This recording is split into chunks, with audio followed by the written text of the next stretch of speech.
Gold பார்த்தீங்கன்னாக்கா ஒரு கடந்த அக்டோபர்லேருந்து ஏறி ஓவர் பாட் ரெஜிமுக்கு போயிடுத்து. அங்கே முதலீட்டாளர்கள் ஒரு வர்த்தக ரீதியான அடிப்படையில் ப்ராஃபிட் புக் பண்ணி கீழே இறங்கி வந்திருக்கு. இப்போ ஒரு இந்த தங்க விலை உயர்றது அப்படிங்கிறது வந்து எதை பொறுத்து சார் உயர்ந்துட்டு இருக்கு? பொதுவாகவே கடந்த ஓராண்டுகளாக தங்கம் உயர்வடைந்ததுக்கு காரணம் யூஎஸ் ஃபெடரல் சென்ட்ரல் பேங்கினுடைய ரேட் ஆஃப் இன்ட்ரெஸ்ட் குறைஞ்சிக்கிட்டே இருக்கு. Meriba Panneer soda, I trust Meriba. அந்த மணி மேனேஜ்மெண்ட் கரெக்டாக இருக்கிற பொழுது கையில் எவ்வளவு மீதி ஆகும் இல்லையா ஒரு மாதத்தில். அப்போ இதை விட ஏன் இன்னும் அடுத்த மாதம் நம்ம கொஞ்சம் அதிகமாக மீதிப்படுத்த முடியாது? எல்லாத்துக்குமே இந்த ஜிபே, ரூபே, பேடிஎம் 15 ரூபாய்க்கு டீ குடித்தா கூட அதை போய் போடுறதை நிறுத்தணும். ஏன் நிறுத்தணும்னு கேட்டேன்னா, இந்த மாதிரி வழக்கம் ஜப்பானில் இன்றைக்கும் நடைமுறையில் இருக்குது. உலகத்துக்கே கடன் கொடுக்குற நாடு ஜப்பான். 15 லட்ச ரூபாய்க்கு கடன் வாங்கி கார் வாங்குறீங்க. இந்த 15 லட்ச ரூபாய் நீங்கள் இன்வெஸ்ட்மெண்ட் பண்ணி பாருங்கள். பட் ஹெல்த் இன்சூரன்ஸும் உங்களுக்கு ரிட்டர்ன் கிடையாது. ரிட்டர்ன் மீன்ஸ் ஒன்லி அவைல் பண்ணிக்கலாம். அது அவைல் பண்ணலன்னா உங்களுக்கு திருப்பி கொடுக்கப்படுது. ரிஃப்ளெக்ட் நேயர்களுக்கு வணக்கம். நான் உங்கள் ரக்ஷயா பார்த்தி. கோல்டு சம்மந்தப்பட்ட விஷயங்களாக இருக்கட்டும், இல்லைனா சேவிங் சம்மந்தப்பட்ட விஷயங்களாக இருக்கட்டும், நமக்குள்ளார பல கேள்விகள் இருக்குது. இதை எல்லாத்தையும் பற்றி கிளியராக இன்றைக்கி நம்ம கூட எக்ஸ்பிளைன் பண்ண ஃபினான்ஷியல் பிளானர் கோவை விஸ்வநாதன் அவர்கள் தான் இணைஞ்சிருக்காரு. வணக்கம் சார். வணக்கம். வணக்கம். வணக்கம். தீபாவளிக்கு அப்புறமா இந்த கோல்டோடைய ரேட் அப்படிங்கிறது வந்து படிப்படியாக குறைய ஆரம்பிச்சது. பட் இப்போ திடீர்னு ஏற ஆரம்பிச்சிருக்கு. ஸோ இது எப்படி இருக்கும்? பொதுவாக என்னுடைய கண்ணோட்டத்தில் நான் வந்து டெக்னிக்கல் பாயிண்ட் ஆஃப் வியூ என்னன்னு கேட்டேன்னா, இந்த சார்ட்டு பேட்டர்ன்ஸ்லாம் சொல்கிறேன் பார்த்தீங்களா, அதன் அடிப்படையில் பார்த்தீங்கன்னா கோல்டு பார்த்தீங்கன்னாக்கா ஒரு கடந்த அக்டோபர்லேருந்து ஏறி ஓவர் பாட் ரெஜிமுக்கு போயிடுத்து. அங்கே முதலீட்டாளர்கள் ஒரு வர்த்தக ரீதியான அடிப்படையில் ப்ராஃபிட் புக் பண்ணி கீழே இறங்கி வந்திருக்கு. இப்போ ஒரு கன்சாலிடேட் ரேஞ்சில் இருக்குது. இது கேட்டிஸ் ஆன் தி வால், மதில் மேல் பூனை. இது இப்படி மேலே போகுமா கீழே வருமாங்கிறது ஜியோ பொலிட்டிக்கல் டென்ஷன்ஸ் மற்றும் லோக்கல் ஈவெண்ட்ஸ் தீர்மானிக்கப்பட வேண்டியது ஒன்று. இப்போ வந்து ப்ரெடிக்ட் பண்ணுறதுங்கிறது கொஞ்சம் நடுநிலையான இடத்துல இருக்குது. இன்னும் கொஞ்ச நாள் காலம் காத்திருந்து தான் இதுக்கு முறையான பதில் கிடைக்கும். Trend is our friend. இது அடிப்படையில் பார்க்குற போது நம்ம ட்ரெண்டிங் பார்த்தீங்கன்னாக்கா இது கன்சால்டேஷன் ஸ்டேஜில் இருக்குது. ஒரு நாளைக்கு 700 ரூபா ஏறுறது, ஒரு நாளைக்கு 300 ரூபா இறங்குறது. அப்போ பார்த்தீங்கன்னாக்கா டெய்லி ஏறிக்கிட்டே இருந்தான். இப்போ இறங்குறான், இறங்குறான். முதலீட்டாளர்கள் இறங்கும்னு நினச்சி வாங்காமல் இருப்பாங்க. ஐயோ இப்போ வாங்கலான்னா ஏறி இருக்குன்னா என்ன பண்ணுறதுன்னு 700 ரூபா 800 ரூபா எடுத்தாடா நேற்றுக்கு வாங்கியிருக்கலாமேன்னு நினைப்பாங்க. இது மாதிரி ஒரு குழப்பமான சூழ்நிலை, தட் இஸ் ரேஞ்ச் பவுண்டுன்னு சொல்லுவாங்க. அது மாதிரியான நிலையான இடத்துல தான் இருக்குது. ஓகே சார், நம்ம பொதுவாகவே நிறைய விஷயங்கள் வந்து தங்கத்தை பற்றி கேட்டுட்டு வந்துட்டுருக்கோம். அந்த நிலையில் வந்து ஒரு சின்ன கேள்வி தங்கத்தை பற்றி. இந்த தங்க விலையை சார்ந்து நிறைய பேருமே நம்மக்கிட்ட நிறைய கேள்விகளை வந்து வச்சுட்டு வந்துட்டுருக்காங்க. இந்த தங்க விலை உயர்றது அப்படிங்கிறது வந்து எதை பொறுத்து சார் உயர்ந்துட்டுருக்கு? தங்கம் உயர்வதற்கு பல்வேறு காரணிகள் இருக்குது. பொதுவாகவே கடந்த ஓராண்டுகளாக தங்கம் உயர்வடைந்ததுக்கு காரணம் யூஎஸ் ஃபெடரல் அந்த சென்ட்ரல் பேங்கினுடைய ரேட் ஆஃப் இன்ட்ரெஸ்ட்டு குறைஞ்சிக்கிட்டு இருக்குது. அதே டயத்தில் டாலரும் வீக் ஆகிட்டு இருக்குது. அப்போ இந்தியன் ருப்பியும் வீக் ஆகிட்டு இருக்குது. பங்குச்சந்தையும் இறங்கி கொண்டு இருந்தது, தங்கம் ஏறிக்கொண்டு இருந்தது. காரணம் என்னன்னு கேட்டால்னா இந்த பயாஸில் தான் தங்கம் ஏறினதுக்கு மிக முக்கியமான காரணம். சரி சார், ஏறிக்கிட்டே இருக்குல்ல, ஒன்றும் ஏற வேண்டியது தானே, ஏன் ஒன்று இறங்கி இருக்குங்கிற போது இது சந்தையாக வந்து விட்டது. இது வந்து இன்வெஸ்ட்மெண்ட் அண்ட் ட்ரேடிங் ஆஸ்பெக்டில் வந்துடுது. அங்கே தங்கம் அவுன்ஸ் கணக்கு, எம்சிஎக்ஸ் மார்க்கெட்டில் அது ஒரு ரேட்டு, லோக்கல் உள்ளூரில் நம்ம வாங்கக்கூடிய தங்கம் அதனுடைய மதிப்பு வேறு. இப்படி ஒன்றுக்கு ஒன்று லிங்க் இருக்குது. அதுக்கு தகுந்த மாதிரி விலைகள் மாறுகிறது. அது ஏறினால் இது ஏறும், இது ஏறினால் இது வேறு லெவலில் ஒரு நிலைப்பாடு வந்துடுது. இப்போ டெக்னிக்கல் எப்படி இருக்கோ அதுக்கு தகுந்த மாதிரி தான் உங்களுக்கு சந்தையினுடைய ஏற்றம் இருக்குங்கிறது தீர்மானிக்கப்பட்டாச்சு. அப்போது வந்து அந்த London Metal Exchange, that is yellow மெட்டல்னு சொல்லுவோம், கோல்டு ஹெவன், இது மாதிரி இது ஒரு சேஃப் ஹெவன், பாதுகாப்பான ஒரு முதலீடுன்னு எப்போ தங்கம் நம்ம முத்திரை குத்தி வந்துட்டோமோ அப்போ தங்கம் வந்து சந்தையினுடைய ஏற்ற இறக்கத்துக்கு உட்பட்டதாகிடுது. ஆபரண பொருளாக இருக்கிறவர்களையும் தங்கம் இன்வெஸ்ட்மெண்ட்டுக்கு வராத வகையில் அது வந்து ஒரு பொருளாக இருந்தது. இப்போ ஒரு மூலதனமாக மாறிடுது. அப்போ இதனுடைய ஏற்றத்துக்கு தகுந்த மாதிரி அதுக்கு தகுந்த மாதிரி தான் நம்ம உள்ளூர் மார்க்கெட்லேயும் விலை நிர்ணயப்படும் என்பது என்னுடைய கருத்து. இது இப்படியே எத்தனை நாளைக்கு இருக்கும்? அடுத்து ஒரு கேள்வி வரும் இல்லையா? இது சப்ஜெக்ட் டு எதிர்வரும் காலத்தில் குளோபல் டென்ஷன்ஸ் எதுவும் இல்லாமல் இருக்கணும். அந்த ரேட் ஆஃப் இன்ட்ரெஸ்ட்டை அதிகப்படுத்தினால் தங்கம் குறையலாம், டாலர் ஏறப்போது தங்கம் குறையலாம், பாண்டு மார்க்கெட்டுன்னு சொல்லுவோம். அதுக்கு தகுந்த மாதிரியும் தங்கங்களுடைய ஏற்ற இறக்கங்கள் நிலைப்பாடு இருக்கும். இதுதான் இப்போதைய நிலவரம். இப்போ பொதுவாகவே ஒருத்தர் வந்து பணக்காரர் ஆகணும் அப்படிங்கிற ஒரு தாட் வந்து எல்லாருக்கும் மத்தியிலுமே இருக்குது. அப்படி பணக்காரர் ஆகணும் அப்படின்னா என்னுடைய இன்வெஸ்ட்மெண்ட்டை நான் எந்த அளவுக்கு பிரித்து இன்வெஸ்ட்மெண்ட் பண்ணணும்? பணக்காரர் ஆக வேண்டும் என்ற சிந்தனை எப்போ உங்களுக்கு வந்துருத்தோ உங்களுடைய நிதி மேலாண்மை சரியாக இருக்க வேண்டும். நிதி மேலாண்மை அப்படின்னா ஒரு பெரிய கார்ப்பரேட்ஸு தான் ஆடிட்டர்ஸ்கிட்ட கொடுக்கணும், அக்கௌண்ட்டு மெயின்டைன் பண்ணணும், ஆடிட்டர்ஸ் ரிப்போர்ட் சப்மிட் பண்ணணுங்கிறது ஒரு ரகம். நம்மள மாதிரி சாமானியன் நடுத்தர வர்க்கம் இவ்வளவு டெக்னாலஜிமெண்ட் இம்ப்ரூவ்மெண்ட் ஆனாலும் நான் ஏன் என்னுடைய வரவு செலவை நோட்டில் எழுதணுன்ட்டு நீங்கள் கேட்பீங்க. என்னுடைய அறிவுரை என்ன அப்படின்னு கேட்டேன்னா, இந்த மாதம் வரவு இவ்வளவு, இந்த மாதத்தில் இவ்வளவு செலவு பண்ணணும், ஒரு டீ குடித்தா கூட எழுதணும், ஒரு பஸ் ஃபேர் ஆனால் எழுதணும். இப்படி எழுதுற போது வரவுக்கும் செலவுக்கும் பார்க்குற போது அப்போது உங்களுக்கு இந்த நிதி மேலாண்மை, தட் இஸ் மணி மேனேஜ்மெண்ட்டுன்னு சொல்லுவாங்க. பெரிய நிலவரத்துலேயும் ஒன்று தான், சிறிய நிலவரத்துலேயும் ஒன்று தான். அந்த மணி மேனேஜ்மெண்ட்டு கரெக்டாக இருக்கணும். அந்த மணி மேனேஜ்மெண்ட் கரெக்டாக இருக்கிற போது கையில் எவ்வளோ மீதி ஆகும் இல்லையா ஒரு மாதத்தில். அப்போ இதை விட ஏன் இன்னும் அடுத்த மாதம் நம்ம கொஞ்சம் அதிகமாக மீதிப்படுத்த முடியாது அப்படிங்கிற ஒரு எண்ணம் வரும். நான் வந்து டிஜிட்டல் ரெக்கார்ட்ஸ்லாம் இருக்குது, நான் போட்டுக்கிறேன், எனக்கு தான் பேங்க் ஸ்டேட்மெண்ட் இருக்குது, அந்த ரெக்கார்ட்ஸ் இருக்குது, இதெல்லாம் வேறு. மறுபடியும் பார்வையிடுறதுக்கு எழுத்து பழக்கம் இருக்க வேண்டும். அப்போ வரவு செலவு பார்க்குற போது உங்களுக்கு எது தேவையில்லாத செலவு பண்ணினா, இதை குறைச்சிருக்கலாமோ, இதை தவிர்த்துருக்கலாமோ, சரி அடுத்த மாதம் இதை தவிர்த்துக்கலாம் அப்படிங்கிற ஒரு எண்ணம் எப்போ வரும்? இங்கே தான் வரும். ரெண்டாவது, எல்லாத்துக்குமே இந்த ஜிபே, ரூபே, பேடிஎம் 15 ரூபாய்க்கு டீ குடித்தா கூட அதை போய் போடுறதை நிறுத்தணும். ஏன் நிறுத்தணும்னு கேட்டேன்னா, அந்த டிஜிட்டலாக இருக்கிற போது அதனுடைய வலிமை, வேல்யூ தெரியாது. கண்டிப்பாக கையில் நீங்கள் பணம் வைங்கோ, பாக்கெட்லேருந்து இருக்கிறது, பர்ஸ்லேருந்து எடுக்கிறது கை கூசும். அப்போ பார்சலில் நீங்கள் ஒரு 2000 3000 வச்சுருக்கீங்க, திடீர்னு செலவு பண்ணிட்டு திடீர்னு மறுநாள் பார்த்தாக்கா 1000 ரூபா தான் இருக்குது. ஏப்பா நேற்றுக்கு 3500 வச்சுருந்தா எனக்கு 1000 ரூபா இருக்கணும், இப்போ என்ன செலவு பண்ணணும்? அப்போ இந்த நோட்டை எடுத்து பாருங்கள், இதெல்லாம் தேவையில்லாமல் பண்ணிட்டோமோ, இப்போ இதெல்லாம் பண்ணக்கூடாது. அப்போ அடுத்த மாதம் என்ன பண்ணுவீங்க? அதை ரெஸ்ட்ரிக்ட் பண்ணி கண்ட்ரோல் பண்ணுவீங்க, ஒரு ரெகுலேட் பண்ணுவீங்க. அப்போ பண்ணுற போது உங்களுக்கு பணம் சேவிங் ஆகும். இந்த மாதிரி வழக்கம் ஜப்பானில் இன்றைக்கும் நடைமுறையில் இருக்குது. உலகத்துக்கே கடன் கொடுக்குற நாடு ஜப்பான். நான் ஒரு புத்தகத்தில் படித்தேன், அங்கே ஒரு வழிமுறைகள் இன்றைக்கும் அவங்க வந்து வரவு செலவு கணக்கை நோட் புக்கில் தான் எழுதி வைக்கிறாங்க. அவங்க டெக்னாலஜி இம்ப்ரூவ்மெண்ட்டு நம்பர் 1 இன்றைக்கி. அவங்க ஏன் அந்த வழக்கத்தை வச்சுக்கிறாங்க, நாம் ஏன் செய்கிறது இல்லைன்னா, நம்ம வந்து ஸ்மார்ட் ஃபோன் வேணும், ஸ்மார்ட்டாக டெஸ்ட் பண்ணணும், சரிங்களா? அதேமாரி ஸ்மார்ட் எஜுகேஷன் வேணும், ஸ்மார்ட் ஃபோன் வேணும், எல்லாத்துலேயும் ஸ்மார்ட்டாக இருப்போம் இல்லையா? பண விஷயத்தில் மட்டும் ஏன் அந்த ஸ்மார்ட்டை ஃபாலோ பண்ணுறதில்ல?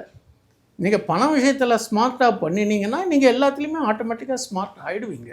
இப்போ நீங்கள் இதை சொல்லும் போதே எனக்கு இன்னொரு ஒரு கேள்வி வந்து ஒன்று வருது. இந்த ஜிபே, ஃபோன்பே நம்ம எப்படி யூஸ் பண்ணி காசுகளை செலவு பண்ணுறோமோ, அதை தாண்டி இன்னொரு ஒரு விஷயம், 10,000 1000 2000 நம்ம எவ்வளோ பெரிய அமௌண்ட்டாக பார்க்குறோமோ, அதே மாதிரி இந்த 10 ரூபா 5 ரூபாயை நம்ம பெருசாக பார்க்குறது இல்லைன்ற ஒரு பார்வை இருக்குது. அப்சல்யூட்லி. அது நம்ம சேமிக்கிறதுனால, அந்த 10 ரூபாயோ 5 ரூபாயோ 2 ரூபாயோ இதெல்லாம் நம்ம சேமிக்கிறதுனால அது நமக்கு எந்த அளவுக்கு யூஸ்ஃபுல்லாக இருக்கும்? ஒரு விஷயம், ஒரு சின்ன ஒரு நகைச்சுவைக்கு சொல்கிறேன், முடிஞ்சால் அதனுடைய ஒரு சித்தனை உங்களுக்கு அனுப்பிச்சி வைக்கிறேன், இதில் பதிவிடுங்கள். நீங்கள் 4ஆம் கிளாஸ் 5ஆம் கிளாஸ் படித்த போது ஒரு காகம், தண்ணீர் தஸ்டி க்ரோன்னு ஒரு ஸ்டோரி. ஒரு காகம் வந்து தண்ணி குடிக்கிறதுக்கு வரும், தண்ணி அடியில் இருக்குது, தண்ணி மேலே வர்றதுக்கு சின்ன சின்ன கல்லெல்லாம் எடுத்து போட்டு மேலே வந்தது குடிச்சதுன்னு அந்த காலம். இந்த காலம் என்னன்னு கேட்டிங்கன்னா, எந்த காகமும் குடத்து தண்ணியை தேடி போய் கல்லை பொறுக்கி போடுற அளவுக்கு இல்லை, அதாவது சோம்பேறி ஆகிடுது. ஸ்மார்ட்டுன்ற பேரில் என்ன ஆகுது, பைப் தண்ணி வருது. நான் ஒரு காட்சி பார்த்தேன், பைப்பில் தண்ணி வருது இல்லை, அப்படியே நின்றுட்டு இப்படியே வாய் வச்சு தூக்கிட்டு குடிக்கிறது. அப்போ என்ன அர்த்தம், அது ஸ்மார்ட்டாக பண்ணுது இல்லையா? அதனுடைய டெக்னாலஜி இம்ப்ரூவ்மெண்ட்டு அது கூட பயன்படுத்துறது இல்லையா? நீங்கள் ஏன் வந்து உங்களுடைய சேமிப்பு மற்றும் முதலீடில் ஏன் கவனம் செலுத்த தவறுகிறீர்கள்? ஸ்மார்ட்டுனா எல்லாத்துலேயும் தானே ஸ்மார்ட்டாக இருக்கணும். இதுதாங்க டெக்னாலஜி இம்ப்ரூவ்மெண்ட் ஆகிருக்குங்கிறதுக்காக நம்ம ஜிபேவும் பேடிஎம்மே என்றைக்காவது நீங்கள் உங்களுடைய ஸ்டேட்மெண்ட்டை பார்த்துருக்கீங்களா? அல்ல ஒரு இஎம்ஐ கட்டுறோமா, இஎம்ஐக்கு ஸ்டேட்மெண்ட்டு பார்த்துருக்கீங்களா? எங்கள் காலத்திலலாம் நாங்கள் காசை சேமித்து ஒரு வீடு கட்டுவோம், ஒரு காசை சேமித்து வண்டி வாங்குவோம். இன்றைக்கி எல்லாத்துக்குமே உங்களுடைய ஏர்னிங்ஸ் இருக்குது, அதில் 80% வரலையும் உங்களுக்கு லோன் தராங்க. கார்டை வரைங்க, இஎம்ஐ கட்டுங்க. எப்படிங்க சேவிங்ஸ் பண்ண முடியும்? அந்த இஎம்ஐ வாங்குறீங்கன்னா உங்களுக்கு அசலுக்கு மேலே முக்கால் திட்டம், தட் இஸ் 80% இன்ட்ரெஸ்ட் கட்டுறீங்க. சரி, இப்போ நம்ம இஎம்ஐ பற்றி தப்பாக சொன்னோன்னா நிறைய பேர் சொல்லுவாங்க. என் சர்க்கிள்லேயே நிறைய பேர் சொல்கிறது உண்டு. இஎம்ஐ இல்லைன்னா வந்து நான் ஆல்ரெடி இஎம்ஐ போட்டேன், என்னுடைய சொந்த வீடாக ஒன்று மாறி போச்சு. இப்போ நான் ஃபோனுக்கு இஎம்ஐ தான் போட்டேன், இப்போ அந்த ஃபோன் என்னுடைய சொந்த ஃபோனாக ஆயிடுச்சு. இப்போ இஎம்ஐயே இல்லாமல் இருந்தால் இந்த சொந்த வீடாக இருக்கட்டும், இந்த ஃபோனாக இருக்கட்டும் என் கைக்கு வருமா அப்படிங்கிற ஒரு கேள்வி வந்து வைப்பாங்க. நியாயமான கேள்வி. இஎம்ஐ போட்டு வீடு கட்டுறீங்க, ஒரு அசட்ஸ் கிரியேட் ஆகுது. ஒரு இஎம்ஐ போட்டு 1 லட்ச ரூபாய்க்கு ஐஃபோன் வாங்குறீங்க இல்லையா? அது எத்தனை வருஷத்துக்கு இருக்கும்? 3 வருஷம் வருமா? 4 வருஷம் இருக்குமா? அந்த ஃபோனை திரும்பி 1 லட்ச ரூபாய் கொடுத்தா வாங்குவாங்களா? தேவையா தேவையில்லையா? அதுக்கு நீங்கள் இஎம்ஐ கட்டுறது கரெக்டு. ஏன்னு கேட்டிங்கன்னா 15 ஆண்டுகள் 20 ஆண்டு காலம் நீங்கள் இஎம்ஐ கட்டுறது, வீட்டு வாடகை விட்டு அதில் கட்டுறதுங்கிற போது அதனுடைய அப்ரிசியேஷன், இது டெப்ரிசியேஷன். நீங்கள் 15 லட்ச ரூபாய்க்கு கார் வாங்குறீங்க, 15 லட்ச ரூபாய்க்கு கடன் வாங்கி கார் வாங்குறீங்க. இந்த 15 லட்ச ரூபாய் நீங்கள் இன்வெஸ்ட்மெண்ட் பண்ணி பாருங்கள். இது உங்களுக்கு டபுள் ஆகும். நீங்கள் 15 லட்ச ரூபாய் நீங்கள் இன்வெஸ்ட் பண்ணிங்கன்னா சிஸ்டமேட்டிக் இன்வெஸ்ட்மெண்ட் பிளான்னு ஒன்று இருக்குது. நீங்கள் இதே ஒரு 20 வருஷத்துக்கு போட்டுடுங்க. நீங்கள் அடுத்த 6ஆம் மாதம் 1 இயர்லேருந்து நீங்கள் மாதத்துக்கு நீங்கள் அவங்ககிட்ட இருந்து பணத்தை வாங்கலாம். இப்போ நீங்கள் செல்ஃபோன் வாங்குறதுனாலையோ அல்லது ஒரு கார் வாங்குறதுனாலையோ ஒரு பைக் வாங்குறதுனாலையோ கடன் வாங்குறதுனால உங்களுக்கு திருப்பி அந்த பொருளுக்கு அந்த வேல்யூ கிடையாது இல்லையா? டெப்ரிசியேஷன் தானே ஆகுது. ஆனால் ஒரு வீடு வாங்குறீங்க, ஒரு காலி இடம் வாங்குறீங்க, ஒரு கோல்டு கூட வச்சுக்கலாம். அதெல்லாம் உங்களுக்கு அப்ரிசியேஷன் ஆஸ்பெக்டில் நம்ம நினைக்கணும். இப்போ நீங்கள் சொல்லும் போது இப்போ எஸ்ஐபி இன்வெஸ்ட்மெண்ட் பிளான் சொன்னீங்க. இப்போ இன்வெஸ்ட்மெண்ட் பண்ணணும் அப்படின்னாலே ஸ்டாக் மார்க்கெட் இந்த மாதிரியான சில விஷயங்கள் தான் இருக்கா? இப்போ பேசிக்காகவே என்ன சார்ந்த நிறைய பேருக்காக இருக்கட்டும், இல்லை எனக்கே கூட இருக்கட்டும், இந்த ஸ்டாக் மார்க்கெட் சார்ந்த விஷயங்கள்லையா இருக்கட்டும், இல்லைன்னா மியூச்சுவல் ஃபண்ட் இந்த மாதிரியான விஷயங்கள்ல நிறைய வந்து நாலேஜ் கிடையாது. ஸோ அப்படிங்கிற பட்சத்தில் நான் எந்த மாதிரி மூமெண்ட் எடுக்கிறது அடுத்து நான் இன்வெஸ்ட்மெண்ட் பண்ணுறதுல அடுத்து என்ன பண்ணுறது? இப்போ என்ன கேட்டிங்கன்னா, நீங்கள் நிறைய யூடியூப்ஸ்லாம் பார்க்குறீங்க. நீங்கள் மாதந்தோறும் 1000 சேமித்தால் 30 ஆண்டு காலத்து 1 கோடி, அது ஃபிகர். என்கிட்ட ஒரு அம்மா கேட்குது ஃபோனில், ஏன் சார் இது சாத்தியமா? யாராவது வாங்கியிருந்தா என்கிட்ட காமிங்க, நானும் போடுறேங்குதாம்மா. அவசியம் இல்லை. ஒருத்தரோட வருமானத்தை ஒருத்தருக்கு சொல்ல மாட்டாங்க, அது காமிக்க வேண்டியது. உங்களுக்கு நம்பிக்கை இருந்தாலும் செய்யுங்க. ஒரு பஸ்ஸில் ஏறுறீங்க, பஸ் டிரைவர்கிட்ட மெடிக்கல் சர்டிஃபிகேட் பார்த்துட்டா ஏறுறீங்க இல்லையே? நம்பிக்கை தான் வாழ்க்கை. சேமிப்புங்கிற ஒரு முடிவு எடுத்துட்டிங்கன்னா சேமிப்பை இன்வெஸ்ட்மெண்ட் பண்ணி அது டெவலப் ஆகணும். அப்போ டெவலப் ஆகிறதுக்கு என்ன வழிகள்? பங்குச்சந்தை மட்டும் இல்லை, பங்குச்சந்தையில் பண்ணலாம். நிஃப்டி பீஸ் இருக்குது, அது எல்லாமே பங்குச்சந்தையை சார்ந்தது தான். மியூச்சுவல் ஃபண்ட்ஸ் இது எல்லாமே பங்குச்சந்தை சார்ந்தது. சரி சார், நான் பங்குச்சந்தைக்கு இல்லாமல் வேறு ஏதாவது பண்ணணும், எனக்கு இதை பற்றி தெரியாது, நான் இதை நம்பலை, அப்பப்போ அறிவிப்புகள் வருது, அப்பப்போ நிறையா ஸ்கேம்லாம் நடக்குது, திடீர்னு 1 லட்சம் கொடு போடுறேன்னு சொல்கிறான், 2 லட்சம் தரேன்றான், எடுத்துன்னு போயிடுறான். பல லட்சக்கணக்கான எழுந்தவங்களாம் இருக்காங்க. தயவு பண்ணி ஸ்கேமில் போய் மாட்டாதீங்க. யாருக்கும் கொடுக்க முடியாது. எப்படிங்க சாத்தியம்? இந்த பங்குச்சந்தை எவ்வளோ ஈவெண்ட்ஸ் இருக்குது, ஏற்ற இறக்கங்கள் இருக்குது. நீ 5 லட்சம் கொடு, நான் உனக்கு வந்து 6 லட்சம் பண்ணித்தரேன், 8 லட்சம் பண்ணித்தரேன்றான். நீங்கள் திருப்பி கேட்டிங்கன்னா அப்புறம் எல்லாத்துக்கும் ஒரு பெரிய பேடு கேப்பிட்டுக்கு எல்லாமே இந்த ப்ளே ஸ்டோரில் போய் ஆப்பை ஓப்பன் பண்ண வேண்டியது.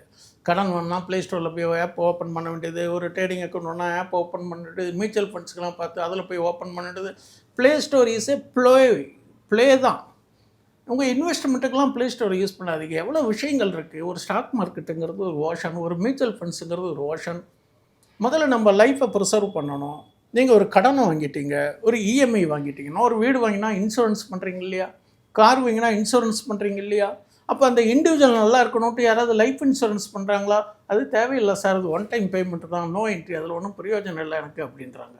ஹெல்த் இன்சூரன்ஸ் போய் பண்ணுறாங்க, அது பயந்துட்டு போய் பண்ணுறாங்க. நான் ஹாஸ்பிட்டல் போய் படுத்துனா 4 லட்சம் 5 லட்சம் வேணா என்ன பண்ணுறதுன்ட்டு பண்ணுறாங்க. பட் ஹெல்த் இன்சூரன்ஸும் உங்களுக்கு ரிட்டர்ன் கிடையாது. ரிட்டர்ன் மீன்ஸ் ஒன்லி அவைல் பண்ணிக்கலாம்.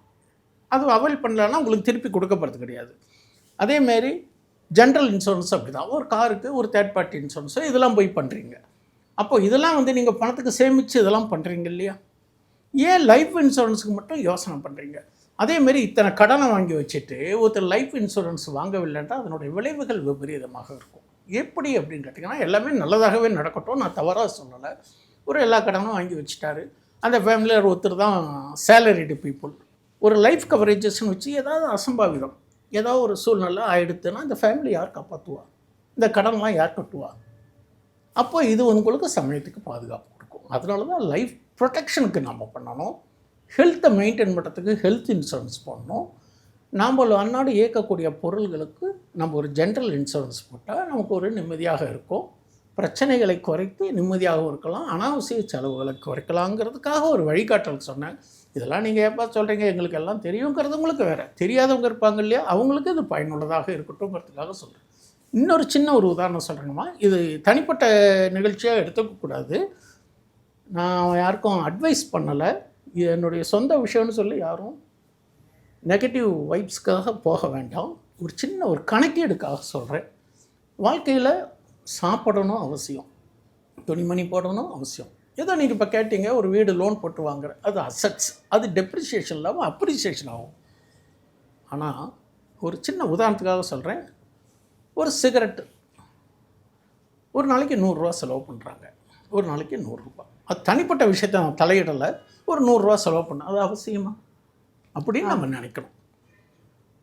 என் சௌரியஸாக நான் சம்பாதிக்கணும், தட் இஸ் யுவர் இஷ்யூ. நீங்கள் சேவிங்ஸ் அப்படிங்க கேட்குறதுனால நான் இதை சொல்கிறேன். அந்த 100 ரூபாயை நம்ம தடை பண்ணலாம். ஒரு நாளைக்கு 100 ரூபா, மாதத்துக்கு 3000 ரூபா, வருஷத்துக்கு 35000 ரூபா, 10 வருஷத்துக்கு. அதை முடிஞ்சால் நீங்கள் ஒரு ஸ்டாக்ஸில் பண்ணுங்கள், இல்லைனா ஒரு இடிஎஃப்பில் பண்ணுங்கள், இல்லைனா கோல்டு பீஸில் பண்ணுங்கள், பண்ணலாம் இல்லையா? பட் நான் அதை நான் தவறாக சொல்லலை, திரும்பவும் சொல்கிறேன். தனிப்பட்ட விஷயத்தில் நான் தலையிட விரும்பவில்லை. சேமிப்பு என்பது சில செலவுகளை குறைக்கிறதுக்கான வழிகளுக்காக நான் இதை சொல்கிறேன். அதுக்காக சாப்பிடாமல் இருக்கணும் அப்படிங்கிறது சொல்லலை. நீங்கள் பட்டு லைஃப்பை என்ஜாய் பண்ணுங்கள். உங்களோட சேமிப்பு 100 ரூபா, தட் இஸ் வருமானம் 100 ரூபாயாக இருந்தால் 50 ரூபாயை குடும்ப செலவுக்கு வச்சுக்கோங்க. 30 ரூபாயை இது மாதிரி ஹெல்த் இன்சூரன்ஸு, லைஃப் இன்சூரன்ஸு இதுக்கெல்லாம் பகுதியாக போடுங்க. இல்லை இன்னும் சம்பளம் அதிகமாக இருந்தால் அதுக்கு தகுந்த மாதிரி செலவு பண்ணலாம். அது ஆரோக்கியத்திற்கு கேடு, இது வாழ்வாதாரத்தை வளம் தரக்கூடியது. இதை நம்ம கிளாஸிஃபை பண்ணிக்கணும். தனிப்பட்ட விஷயத்துக்காக நான் பேசலை. ஒரு சேமிப்புங்கிறதுக்கு எது தேவை எது தேவையில்லைன்னு முடிவு பண்ணுறதுக்கு நம்ம எழுத்து பழக்கம் இருந்தால் தான் முடியும். கண்டிப்பாக சார். சேவிங்ஸ் பற்றியாக இருக்கட்டும், கோல்டு பற்றியாக இருக்கட்டும், நிறைய விஷயங்களை இவ்வளோ நேரம் டைம் ஸ்பெண்ட் பண்ணி கூட ஷேர் பண்ணியிருந்தீங்க. இதை தவிர்த்து உங்களுக்கு இன்வெஸ்ட்மெண்ட்டில் ஏதாச்சும் இல்லை கோல்டு ரேட்டில் ஏதாச்சும் டவுட் இருக்குது அப்படின்னா கீழே டிஸ்கிரிப்ஷனில் சாரோடைய நம்பர் இருக்குது, நீங்கள் அவர்கிட்டயே காண்டாக்ட் பண்ணி கேட்கலாம். ரொம்ப நன்றி சார். நன்றி.